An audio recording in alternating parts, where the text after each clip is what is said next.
जय हिंद। आज हम बात करेंगे सीएए के बारे में, सिटीजनशिप अमेंडमेंट एक्ट। कि क्या है ये सिटीजनशिप अमेंडमेंट एक्ट? नागरिकता संशोधन अधिनियम 2019, ये 2019 में आया था। इसको समझने से पहले हमें ये समझना पड़ेगा कि मतलब भारतीय संविधान में जो नागरिकता को लेके जो शुरुआत में जो प्रावधान दिए गए थे वो क्या थे। तो जब भारत देश आज़ाद हुआ था उसके बाद में जब इसका संविधान बना तो उसमें भाग 2 में नागरिकता की कुछ चर्चा की गई, लेकिन इसमें नागरिकता की सब बातें नहीं बताई गई कि कोई विदेशी व्यक्ति है जो भारत में नागरिकता लेना चाहता है उसको कैसे मिलेगी, इसकी सब कोई चर्चा नहीं की गई थी। इसमें सिर्फ ये बात थी कि जो लोग पाकिस्तान से भारत में आ रहे हैं उनको किस प्रकार नागरिकता दी जाएगी, सिर्फ इसकी चर्चा थी। और जो लोग भारत में रह रहे हैं उनको कैसे नागरिकता मिलेगी, सिर्फ इसकी चर्चा थी बस।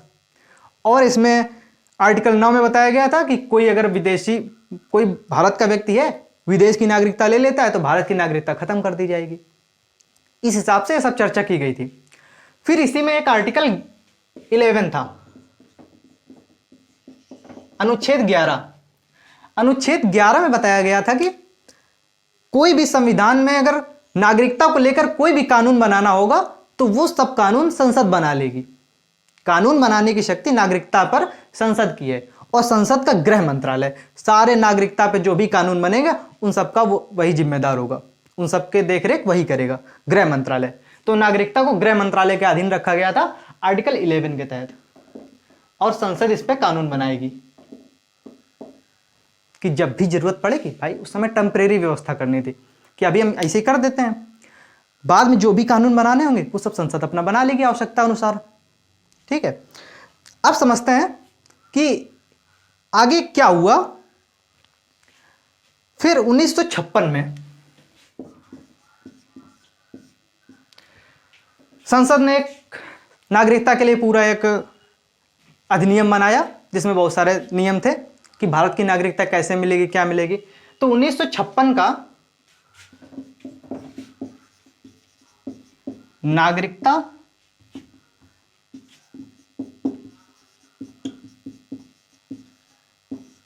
अधिनियम, तो ये 1956 में संसद ने तैयार किया। इसमें बताया गया कि भारत की नागरिकता 5 तरह से मिलेगी। कोई भी व्यक्ति भारत का नागरिक कैसे बनेगा ये 5 तरह से डिसाइड होगा, 5 प्रकार से। अब वो प्रकार कौन से थे? पहला था जन्म के आधार पे।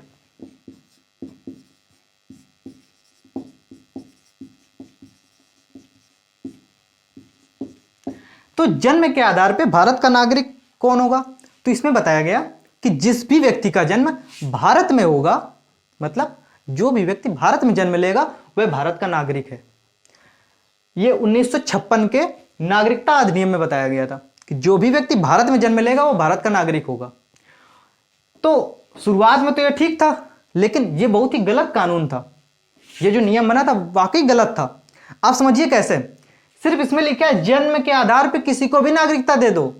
अरे भाई, बहुत सारे पर्यटक लोग आते थे, कोई ताजमहल देखने आया, कोई लाल किला देखने आया, और सपोज अगर कोई अंग्रेज आया, मान लो अमेरिका से कोई आया, लाल किला या ताजमहल देखने, अब वो लेडी प्रेग्नेंट थी, अब उसका अगर बच्चे का जन्म हो जाता है तो इसके अनुसार तो वो भी भारत का नागरिक है। तो इस चीज में फिर सुधार किया गया, और सुधार हुआ 1986 में। और 1986 में कहा गया कि वो जो व्यक्ति आया है ना, जो बाहरी व्यक्ति है, और ऐसा कुछ होता है अगर उसके बच्चे का जन्म हो जाता है तो ऐसा हर कोई नागरिक थोड़ी बन जाएगा भारत का। इसमें बताया गया कि 1986 में कहा गया, इसमें थोड़ा सा बदलाव किया गया कि जिस भी बच्चे का जन्म होगा, जिसको भी जन्म के आधार पर नागरिकता देनी होगी, उसमें से माता या पिता में से एक को भारतीय होना पड़ेगा। माता या पिता में से एक भारत का हो। अब ये देखो, अब ये नियम ठीक है, लेकिन समझ रहे हो ना कितना टाइम लग गया। 1956 से 1986 तक 30 साल का समय लग गया ये सब सोचते सोचते, क्योंकि तब हम लोग अभी बिल्कुल नया नया कानूनी व्यवस्था संभाली थी, नए नए आज़ाद हुए थे, तो इतना ज़्यादा आज की दृष्टि में लगता है ये सब कानून सोच पाना। तो ये संशोधन में टाइम लगा, क्योंकि जब तक गलती समझते समझते तब तक 30 साल का समय लग गया। फिर इसमें दूसरी व्यवस्था की गई थी कि वंश के आधार पर नागरिकता।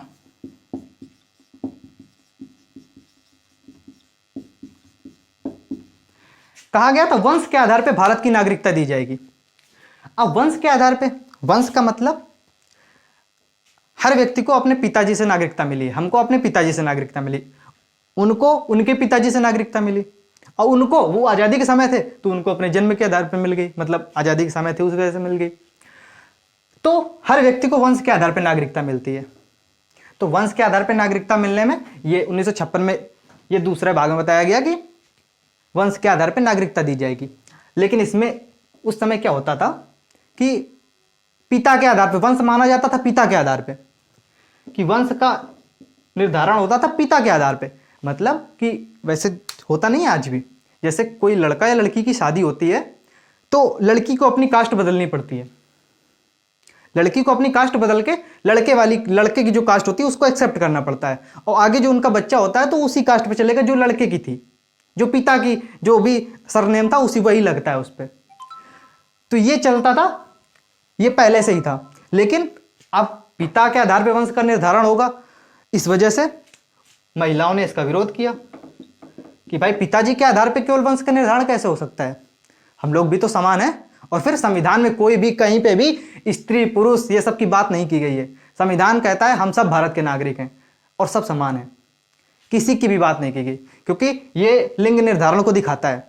इस वजह से संविधान में स्त्री पुरुष बच्चा बूढ़ा सब बराबर होते हैं। तो 1992 में एक इसमें बदलाव किया गया और कहा गया कि माता पिता दोनों, माता और पिता दोनों, मतलब इन दोनों का वंश माना जाएगा। अब वो कोई भी डिपेंड कर सकता, मतलब अब दोनों में किसको वरीयता देनी है तो वो आपसी मामला है आपका, कि आप माता का सरनेम लिखना चाहे तो माता का लिख लें, पिता का लिखना चाहे तो पिता का लिख लें। ठीक है, इस हिसाब से वंश के आधार पर नागरिकता दी गई। अब जैसे आपको समझाते हैं, जैसे सानिया मिर्जा भारत की एक खिलाड़ी थी। उन्होंने शादी करी जाके पाकिस्तान के शोएब मलिक से, जो क्रिकेटर है, और उन्होंने अभी तक पाकिस्तान की नागरिकता नहीं ली है।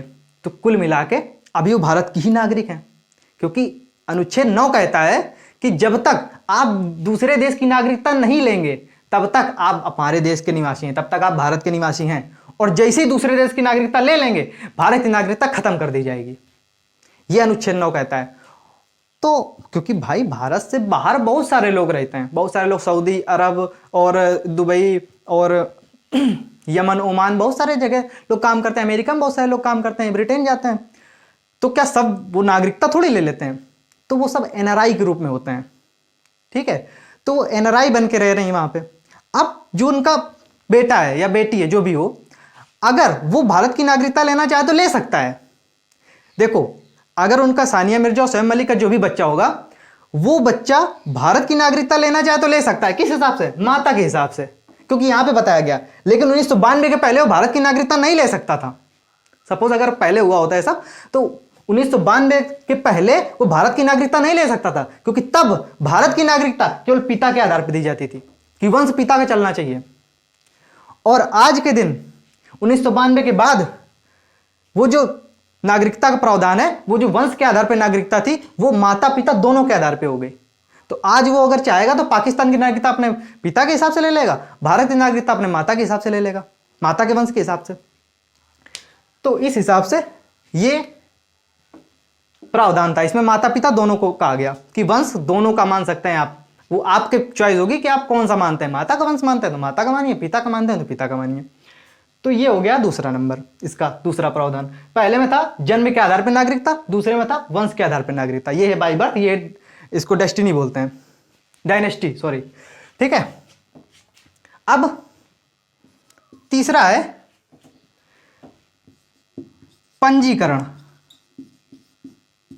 पंजीकरण के आधार पे, ये तो हो गया कि हम जन्म हुआ या वंश है इस हिसाब से। अब बात आती पंजीकरण।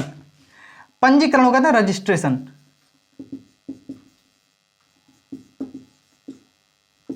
इसमें क्या बात की गई है? देखिए, जब कोई बाहरी व्यक्ति है, विदेशी व्यक्ति, कोई भी विदेशी व्यक्ति अगर वो भारत की नागरिकता लेना चाहता है, भारत में आके रुकना चाहता है, उसको भारत अच्छा लगता है, वो भारत में आकर रहना चाहता है, भारत का नागरिक बनना चाहता है, तो वो कैसे लेगा? अब उसका जन्म भारत में, अब भाई आज अगर मान लो 20-25 साल का है तो जन्म तो भारत में लेगा नहीं, वो तो इम्पॉसिबल है। अगर उसके सपोज माता पिता अमेरिकन है या इंग्लैंड के हैं या इटली के हैं, कहीं किसी भी देश के हैं, विदेशी हैं, तो अपना वंश तो बदल पाएगा नहीं वो। तो वो व्यक्ति भारत की नागरिकता कैसे लेगा? भाई कुछ प्रावधान तो होना चाहिए ना कि कोई विदेशी व्यक्ति भारत की नागरिकता ले ले। तो उसके लिए एक प्रावधान दिया गया था, पंजीकरण। ये सब चर्चा मूल संविधान में नहीं थी। मूल संविधान में भाग 2 में अनुच्छेद 5 से लेकर 11 तक में ये सब चर्चा थी, लेकिन इन सब की चर्चा कुछ नहीं थी। तभी कहा गया था अनुच्छेद 11 में कि आपको संसद के पास वो अधिकार है कि वो जब चाहे तब कोई भी अच्छा एक कानून अपना बना सकती है। तो संसद ने ज्यादा देर न किया, 1950 में अपना देश आजाद हुआ, 5 साल में 6 साल में अपना एक नया अधिनियम, नागरिकता अधिनियम ले आए संसद, क्योंकि लाना जरूरी भी था। और जो मूल संविधान में लाया गया था वो सिर्फ था स्टेबिलिटी के लिए, मतलब कि स्टेबल हो जाए सब कुछ, जो लोग हैं इनको नागरिकता दे दो पहले, बस। फिर था पंजीकरण के आधार पे। पंजीकरण के आधार पे सिस्टम ये था कि अगर कोई विदेशी व्यक्ति है वह भारत की नागरिकता लेना चाहता है तो उसको 7 साल रहना पड़ेगा भारत में। 7 साल, 7 साल वह भारत में रहेगा, 7 साल। अब वो 7 साल भारत में रहेगा तो ये उसकी होगी एलिजिबिलिटी, और रहेगा फिर या तो विवाह भी कर ले, अगर भारत में विवाह भी कर लेता है और 7 साल रह लेता है। मेन था 7 साल रहना, 7 साल रहेगा तो वो एलिजिबल होगा रजिस्ट्रेशन करने के। अभी नहीं कहा गया कि नागरिकता दी जाएगी, अभी वो एलिजिबल है कि हाँ भैया फॉर्म भर सकता है, रजिस्ट्रेशन कर सकता है, वो एलिजिबल हुआ है केवल रजिस्ट्रेशन करने के।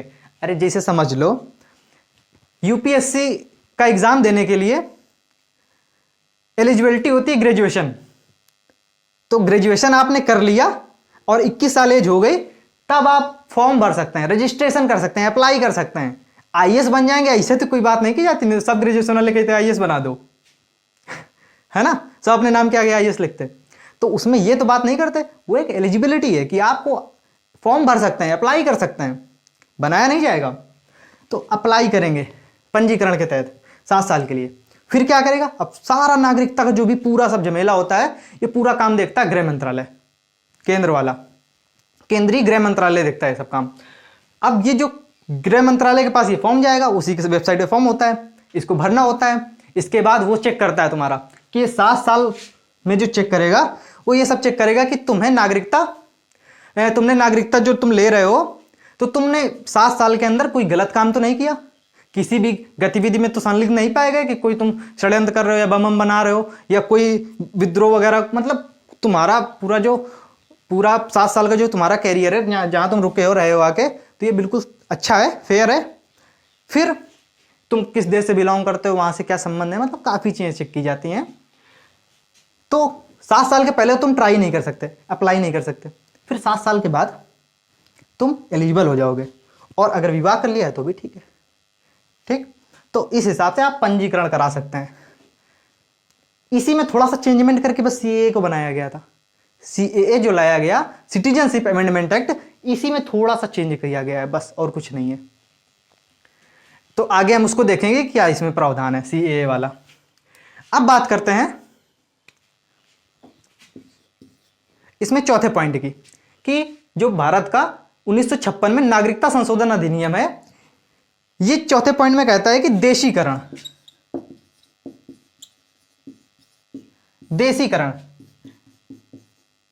नेचुरलाइजेशन,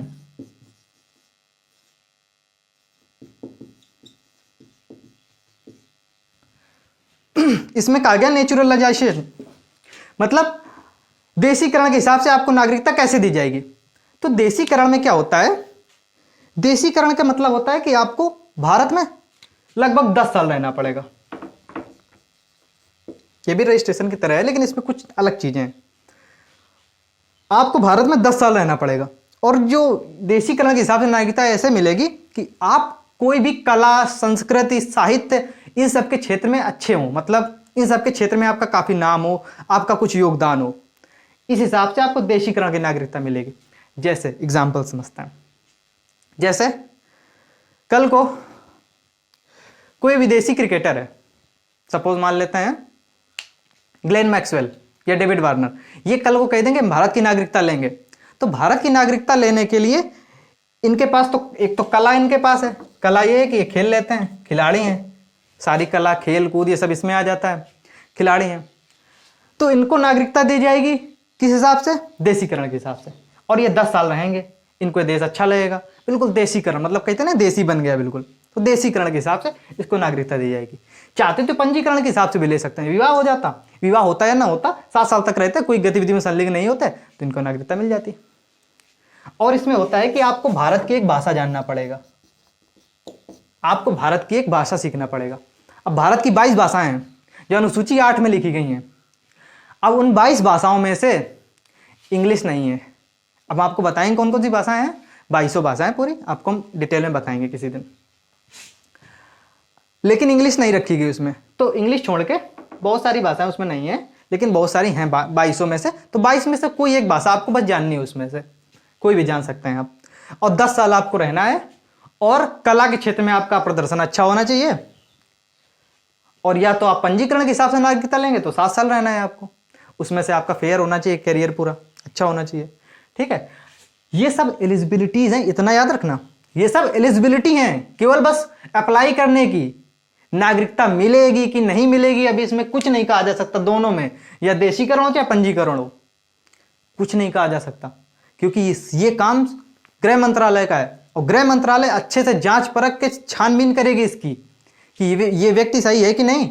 ऐसे हो तो कोई भी, चलो मान लेते हैं कोई आईएसआई का एजेंट है, आतंकवादी है पाकिस्तान में, अब वो भारत में आ गया, 7 साल रुक गया, विवाह कर लिया, 7 साल में वो सब जान देख सुन रहा है, सब आराम से इधर उधर घूम घाम रहा है, काफी जानकारी भी कर लेगा 7 साल में कि कौन सी चीज कहाँ है, और 7 साल बाद 8वें साल हमला कर दे कोई ना कोई। तो ऐसा नहीं हो सकता, क्योंकि उसके जैसे आप अप्लाई करेंगे तो पंजीकरण के आधार पे या देशीकरण के आधार पे, तो आपकी पूरी डिटेल होगा, पूरा सब जांच की जाएगी कि पिछला कैरियर कैसा था, इससे पहले आप क्या करते थे, कौन से देश में थे, कहाँ थे, ये सब कुछ बताया जाएगा। ये केवल एलिजिबिलिटी है। जैसे आईएएस बनने के लिए ग्रेजुएशन होना चाहिए एलिजिबिलिटी के रूप में, 21 साल एज होनी चाहिए, इसका मतलब ये थोड़ी कि आईएएस बना दिया गया, केवल एलिजिबिलिटी है। तो ये भी एलिजिबिलिटी है। फिर इसी में एक 5वां बात बताई गई कि जो भी नागरिकता मिलेगी तो उसमें बताया गया कि अगर भारत किसी देश पे कब्जा कर लेता है, कल को मान लो जो भारत देश है किसी दूसरे देश पे कब्जा कर लेता है, कल को अखंड भारत मान लो बना, तो उन सबको नागरिकता देनी है ना। ऐसा तो है ना कि वो अखंड भारत बनेगा, केवल एरिया कब्जा कर लिया, लोगों का आकर चलो निकल लो भगो, तो वो कहाँ जाएंगे। इस हिसाब से अखंड भारत अगर बनेगा तो उन सबको भी भारत की नागरिकता दी जाएगी, या कोई भी विदेशी देश पे भारत अपना कब्जा कर लेगा तो वहां के नागरिकों को भी तो भारत की नागरिकता दी जाएगी। तो इस हिसाब से कहा गया था कि अर्जित भूमि, जो भी अर्जित भूमि की जाएगी, युद्ध के द्वारा, कब्जे के द्वारा, संधि के द्वारा जो भी होगी अर्जित भूमि, इन सब के लोगों को, जो यहाँ के नागरिक होंगे, इनको भी नागरिकता दी जाएगी। ऐसा हो चुका है एक बार, सिक्किम के लोगों को नागरिकता दी गई थी, क्योंकि जो सिक्किम था ये अपना नहीं था, ये एक देश था दूसरा, तो इसको हम लोग, सिक्किम ने हमसे संधि किया था, ठीक है, कि हम भारत में रहना चाहते हैं, इस हिसाब से ये पूरा था। ये 1956 का नागरिकता संशोधन, नागरिकता अधिनियम था, जिसमें ये सब बातें बताई गई थी, इस हिसाब से नागरिकता मिलती थी। इसमें मेन फोकस करने वाली बात है पंजीकरण और देशीकरण, क्योंकि ये तो हमें पता ही है, पंजीकरण देशीकरण मतलब कोई भी देशी व्यक्ति है वो नागरिकता भारत की कैसे लेगा, पंजीकरण देशीकरण, दो ही तरह से ले सकता है बस। और या तो हम कब्जा कर लेंगे तो नागरिकता दे देंगे कि भैया आओ, कब्जा तो कर ही लिया, अब तुमको नागरिकता भी दे देंगे। ठीक है, अब समझेंगे सीएए के बारे में। एक्ट नागरिकता संशोधन अधिनियम 2019, इसमें क्या बताया गया था, यह भी बिल्कुल सेम पंजीकरण की तरह था, मतलब रजिस्ट्रेशन की तरह, लेकिन इसमें कुछ खास बात थी। क्या थी?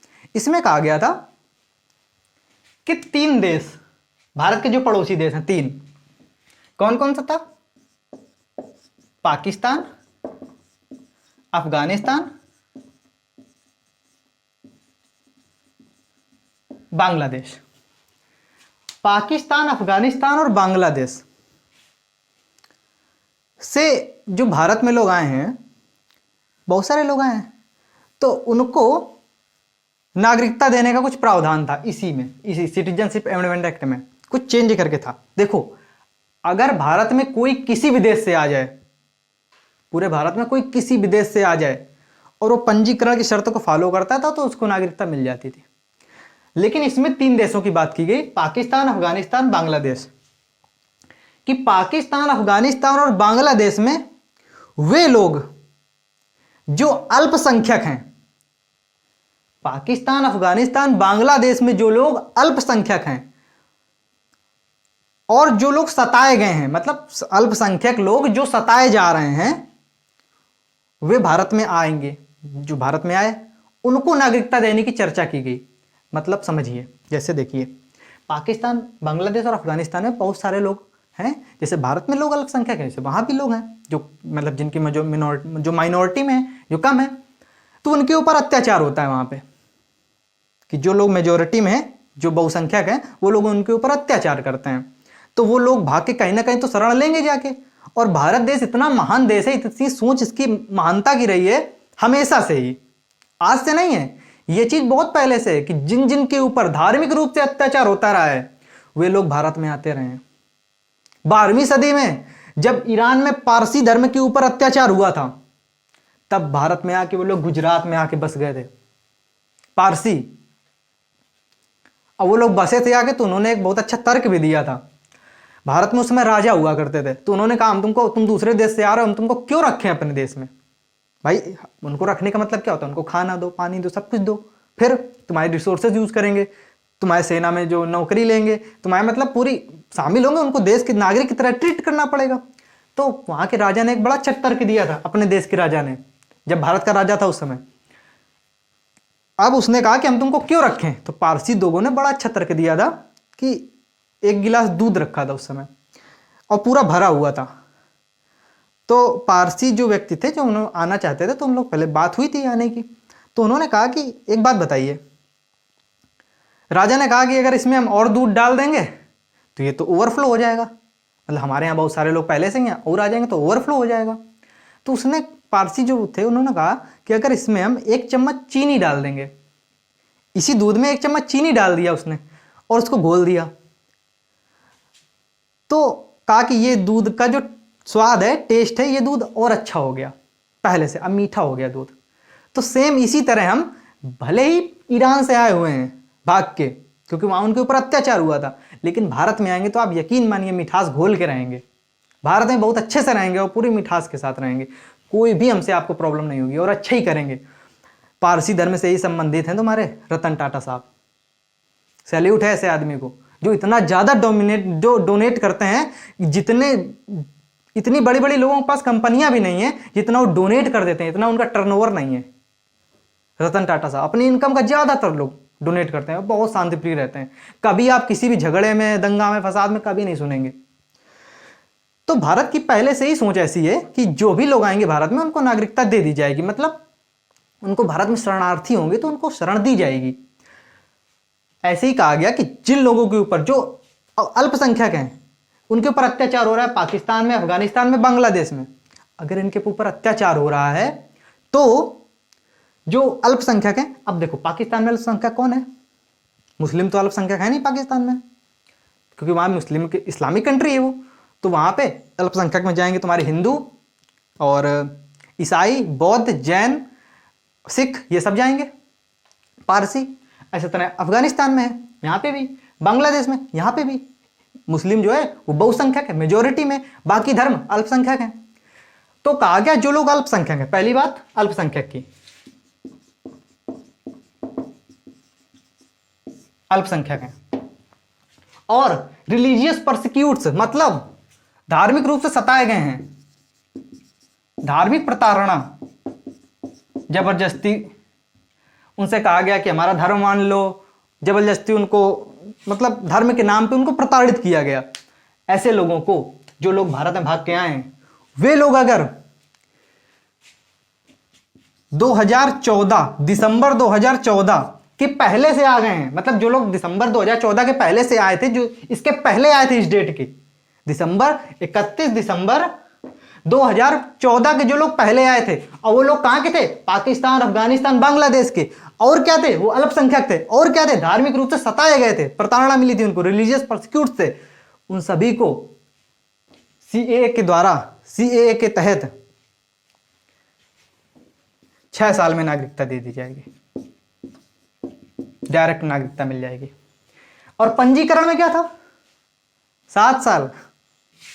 पंजीकरण में 7 साल था कि आपको 7 साल में नागरिकता दी जाएगी।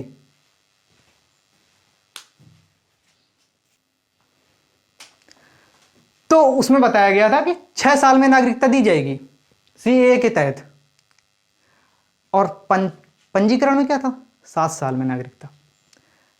तो आपको थोड़ा लग नहीं रहा होगा कि मतलब क्या है फिर लाने का? ये बस थोड़ा सा सीए जो होता था नागरिकता देने के लिए आया। पहली बात तो नागरिकता देने के लिए आया। किसको देने के लिए आया? पाकिस्तान, अफगानिस्तान, बांग्लादेश के जो अल्पसंख्यक हैं और जो धार्मिक रूप से सताए गए हैं, प्रताड़ित किए गए हैं, उनको नागरिकता दी जाएगी। फिर क्या था? 31 दिसंबर 2014 के पहले से भारत में आ गए, मतलब इसके पहले, इसके बाद वाले आके नागरिकता थोड़ा, अब आज आ जाए कोई पाकिस्तान से, कहते हम भी बहुत सताए जा रहे हैं, सिख हैं सताए जा रहे हैं, मैं नागरिकता चाहिए, अल्पसंख्यक हैं, पाकिस्तान से आए, तो उसको नागरिकता नहीं दी जाएगी सीएए के तहत। इसमें था कि आप जो लोग पहले आए हुए हैं, मतलब 31 दिसंबर 2014 के पहले से। तो ये चीज, ये आंकड़ा जो था पूरा, ये पेश किया गया था संसद में, ये बिल था। और जो लिखित बात थी ना, वो यही थी कि पाकिस्तान, अफगानिस्तान और बांग्लादेश में जो अल्पसंख्यक हैं, माइनॉरिटीज हैं, और जो रिलीजियस परसिक्यूटीज हैं, मतलब जो धार्मिक रूप से सताए गए हैं, प्रताड़ित किए गए हैं, उनको नागरिकता दी जाएगी। ये बात थी कागजों पे, लिखने पे। फिर बवाल क्या हुआ आप समझते हैं। बवाल इसलिए हुआ कि जब इसको नेताओं ने जब अपना भाषण दिया इसी चीज पे, सीए को लेकर, जब ये जनता में बताया, तो उन्होंने भाषण में बोला क्या कि पाकिस्तान, अफगानिस्तान, बांग्लादेश से जो लोग 31 दिसंबर 2014 के पहले से भारत में आए हैं, हिंदू, सिख, जैन, बौद्ध, ईसाई, पारसी, इन 6 धर्म के लोगों को नागरिकता दी जाएगी, मुस्लिमों को नागरिकता नहीं दी जाएगी। अब यह बात बोली गई, लेकिन लिखने में क्या था? अल्पसंख्यक, धार्मिक प्रताड़ना वाले, माइनॉरिटी, रिलीजियस परसिक्यूटीज। अल्पसंख्यक होने पे एक बात समझ में आती है कि यार बहुत सारे जगह पे लोग, हिंदू भी अल्पसंख्यक है, नागालैंड में जैसे हिंदू अल्पसंख्यक में चला गया, वहां पे ईसाई धर्म बहुसंख्यक में चला गया। तो भाई बात देखो, ये है मेन पॉइंट कि पाकिस्तान, अफगानिस्तान, बांग्लादेश में मुस्लिम, ये लोग मुस्लिम के लिए राष्ट्र बनाए गए थे, और इन्होंने इस्लामिक, मतलब इस्लामिक स्टेट इन्होंने अपने आप को घोषित किया। अब अगर इस्लामिक स्टेट आपने घोषित कर लिया, फिर भी इस्लाम धर्म के लोगों को अगर वहां पे प्रॉब्लम हो गई, भाई देखो वहां पे वैसे प्रताड़ना हो सकती है इस्लाम के, देखो किसी भी व्यक्ति के साथ कभी भी प्रताड़ना या किसी को भी हैरेसमेंट किया जा सकता है, लेकिन धार्मिक रूप से हैरेसमेंट उसका तभी होगा जब उसकी संख्या कम होगी। इतना समझिए, 10 मान लो सपोज 100 लोग हैं, और 100 लोगों में 90 लोग एक जाति को या एक धर्म को या एक जगह को फॉलो करते हैं, और 10 लोग बेचारे अलग अलग हैं, तो 100% यही पॉसिबिलिटी बनती है कि वो 90 लोग उन पे मतलब अपना अधिकार दिखाएंगे, उनके ऊपर अत्याचार करेंगे, अगर अत्याचार करने वाले होंगे तो यही बात यहां भी थी। तो पाकिस्तान, अफगानिस्तान और बांग्लादेश में मुस्लिमों के ऊपर अत्याचार होने की कोई बात ही नहीं होती धार्मिक रूप से। वैसे हो सकता है धार्मिक रूप से, अब धार्मिक रूप से जब उनकी बात नहीं होगी तो वो हो गए वहां के, क्योंकि बहुसंख्यक है, तो यहां पे बात की गई अल्पसंख्यक की। तो नेताओं को भी भाषण में अपना इस बात का ध्यान रखना चाहिए था कि अल्पसंख्यक बोलो भाई, ये अलग अलग धर्म क्यों बोले? अलग अलग धर्म बोलने का क्या मतलब था? तो वहां पे बात की जाती है, लिखने में था अल्पसंख्यक और धार्मिक रूप से जो सताए गए, और इनमें से कौन से धर्म थे वो तो सबको पता है, हिडन रूप से। हिडन तो 6 धर्म थे, यहाँ पे 6 धर्म थे, बिल्कुल सही है 6 धर्म, क्योंकि भाई अल्पसंख्यक में मुस्लिम बहुसंख्यक है, बाकी 6 धर्म अल्पसंख्यक, तो 6 धर्मों को नागरिकता दी जाएगी। ये था सीएए के तहत 6 साल में। ये क्यों किया गया आप समझ रहे हैं, सब चुनावी मुद्दा है, ये सिर्फ नेताओं ने अपने चुनाव वोट बैंक की वजह से किया बस। फिर तो इसमें बताया गया कि ये लोग जो आए हैं 31 दिसंबर 2014 में, इनको 6 साल में नागरिकता दे दी जाएगी, गृह मंत्रालय इनको नागरिकता दे देगा। अरे भाई आपको नागरिकता देनी थी ना, पंजीकरण वाला सिस्टम था, ठीक था, नागरिकता देने का काम किसका होता था? गृह मंत्रालय का। भाई तुम्हें देना था ना इनको, रिलीजियस परसिक्यूट जो आते थे इनको नागरिकता दे देते जल्दी से। लेकिन वो नया लाने का कानून सिर्फ थोड़ा सा वही मतलब था, चुनावी मुद्दा लेके। फिर अब इसमें अब बात क्या उठी? ये तो बिल आया था उस समय, अमेंडमेंट एक्ट नहीं था, बिल था। मतलब जैसे जब कोई नियम बनवाना होता है संसद में तो पहले उसको पेश किया जाता है, लाया जाता है कि हाँ ये एक हम कानून बनाना चाहते हैं, फिर उस पर बहस होती, चर्चा होती, फिर उस पर सबके स्वीकृति या स्वीकृति, राष्ट्रपति के साइन, हस्ताक्षर, ये सब होता है। राष्ट्रपति के साइन होने के बाद वो बनता है संविधान, बाद वो बनता है एक्ट, कानून। उसके पहले अधिनियम, बिल, उसके पहले होता है वो बिल, उसके बाद होता है एक्ट। तो पहले बिल था। फिर 2019 में काफी उस समय माहौल भी खराब हुआ था देश में, काफी जगह दंगे बंगे हुए थे। लेकिन इसका मेन मतलब था कि देखो समझा नहीं पाई थी सरकार इसको अच्छे से, इसको एक्सप्लेन नहीं किया गया था अच्छे से। और इस सरकार की काफी जगह कमियां रहती हैं ये चीज कि वो एक्सप्लेन नहीं करती है पहले से कोई चीज को। अगर एक्सप्लेन कर दे, जनता में कायदे से जागरूकता फैला दे, तो ये चीजें थोड़ी सी कम हो जाएंगी, ये होने वाली चीजें जो दंगा वगैरह होता है। लेकिन अब ये सब राजनीतिक मुद्दे हैं, इन पे ज़्यादा बहस नहीं कर सकते हम लोग, तो इस वजह से सिर्फ समझ सकते हैं कि ये ऐसा क्यों होता है, ठीक है। और उस समय भारत की में ज़्यादातर जनसंख्या जो बहुत ज़्यादा इन सब चीज़ों को इतना डीपली नहीं समझती है, क्योंकि शिक्षा का स्तर भारत में बहुत कम है। बहुत कम ही लोग हैं जो भारत में बहुत अच्छे लेवल की शिक्षा प्राप्त की उन्होंने, तो इन्होंने इतना ज़्यादा इसको नहीं समझ पाए। और बस वो चीज़ ये समझ गए कि मुस्लिमों को नागरिकता नहीं मिलेगी, ये चीज़ थी। और बाकी को 6 को नागरिकता दी जा रही है। लेकिन बात समझिए, यहाँ पे किसी की नागरिकता पहली बात छीनी गई नहीं, दूसरी बात नागरिकता दी गई, दी किसको की गई? ये 6 धर्म के लोगों को। ये 6 धर्म के लोगों के बजाय हम ये बोलना ज़्यादा उचित रहेगा कि जो पाकिस्तान, अफगानिस्तान, बांग्लादेश में जो धार्मिक रूप से सताए गए हैं, और वो अल्पसंख्यक हैं, अल्पसंख्यक ही सताया जाएगा धार्मिक रूप से, तो उनको नागरिकता दी गई। फिर अभी क्या हुआ? अभी इस समय हाल फिलहाल में काफी इसकी चर्चा उठ रही है। अभी ये हुआ कि ये जो बिल था ये इसको पारित कर दिया गया, और इसमें कहा गया कि ये जो एक्ट था इसमें बता दिया गया कि नागरिकता दी जाएगी। तो अब ये एक्ट पारित हो गया। इसमें बताया गया कि अब आपको होम मिनिस्ट्री की जो वेबसाइट है,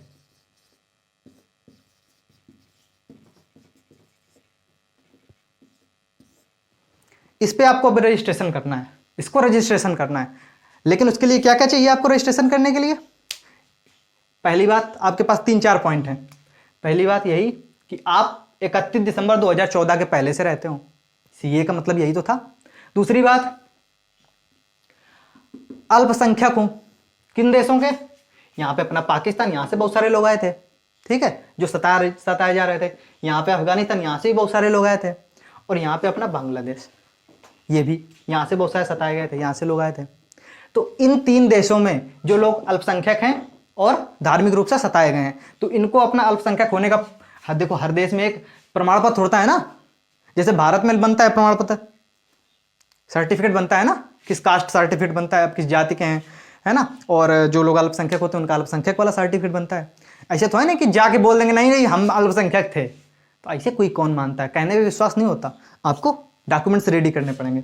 तो पहली बात, 31 दिसंबर 2014 के पहले से आ गए हो। फिर क्या हुआ हो? अल्पसंख्यक हो। दूसरा नंबर, ये अल्पसंख्यक सर्टिफिकेट है आपके पास, ये होना चाहिए। फिर इसमें बताया गया कि आपके पास में वहां जो भी वहां के डॉक्यूमेंट्स हो, वहां के हाई मतलब आपकी बर्थ सर्टिफिकेट, जिस देश से आप आ रहे हैं, पाकिस्तान से हो चाहे अफगानिस्तान से हो चाहे बांग्लादेश से हो, बर्थ सर्टिफिकेट वहां पे जो आपके पास डॉक्यूमेंट थे वो सब मांगे गए इसमें, और इस हिसाब से आपको नागरिकता दी गई। ये अभी दी नहीं गई, ये अभी इसके लिए रजिस्ट्रेशन हो रहे हैं, अभी रजिस्ट्रेशन की साइट चल रही है, मतलब शुरुआत की गई है इसकी। तो इसी बीच में अभी ये मामला फिर से थोड़ा सा उठा था इस चक्कर में। और ये पूरा नागरिकता का मामला क्या है ये आप समझ गए। इसमें केवल 3 देशों को फोकस किया गया, और इसमें एक बात और थी, 3 देशों से होना चाहिए आपको, पाकिस्तान, अफगानिस्तान, बांग्लादेश। अब इसमें कोई जापान का आदमी आके थोड़ी बोलेगा कि हमको धार्मिक रूप से सताया जा रहा है, हमको नागरिकता दो। ना ना, उसको नागरिकता अभी लेनी है अगर जापान के व्यक्ति को, तो उसको नागरिकता उसी हिसाब से लेनी है। कौन से? पंजीकरण के आधार पे, या तो देशीकरण के आधार पे, मतलब रजिस्ट्रेशन के माध्यम से, या तो नेचुरलाइजेशन के माध्यम से। 10 वर्ष रहो आके तो लगभग ये देखो अब एलिजिबिलिटी है 7 वर्ष रजिस्ट्रेशन की, लेकिन करेक्ट 7वें वर्ष में थोड़ी नागरिकता मिल जाएगी। जैसे हमने आपको बताया था आईएएस बनने के लिए 21 साल आयु चाहिए और ग्रेजुएशन चाहिए कोई भी स्ट्रीम से, तो क्या आईएएस थोड़ी बना दिया जाएगा। इसी तरह अब जापान का व्यक्ति आएगा तो उसको लगभग ये खींच के लगभग 8-10 साल 12 साल हो जाते हैं नागरिकता प्राप्त करते करते, और फिर आपका पीछे का करियर बैकग्राउंड अच्छा होना चाहिए। मतलब अच्छा का मतलब भारत में आए हो तो कोई गलत गतिविधि में शामिल ना हुए हो, ठीक है, इस हिसाब से। नहीं तो ऐसे तो दिक्कत हो जाएगी ना, किसी को भी नागरिकता, कोई आके आतंकवादी आके 10 फिर 12 साल रह लेगा, 10 साल उसको नागरिकता ले लेगा, फिर उसके बाद में अपने हिसाब से सब देख सुन लेगा कि हाँ ये ताज होटल, ये मुंबई का ये है, ये दिल्ली में संसद भवन, ये सब कुछ देख के अपने हिसाब से प्लानिंग करेगा। इस हिसाब से इसमें मना किया गया है कि गृह मंत्रालय बहुत सोच समझ के और जरूरत अनुसार नागरिकता देती है। तो ये तरीका था इसका। तो अब आप पूरा समझ गए होंगे इस वीडियो में कि नागरिकता का और सीएए का क्या पूरा सब मतलब प्रावधान है इसमें।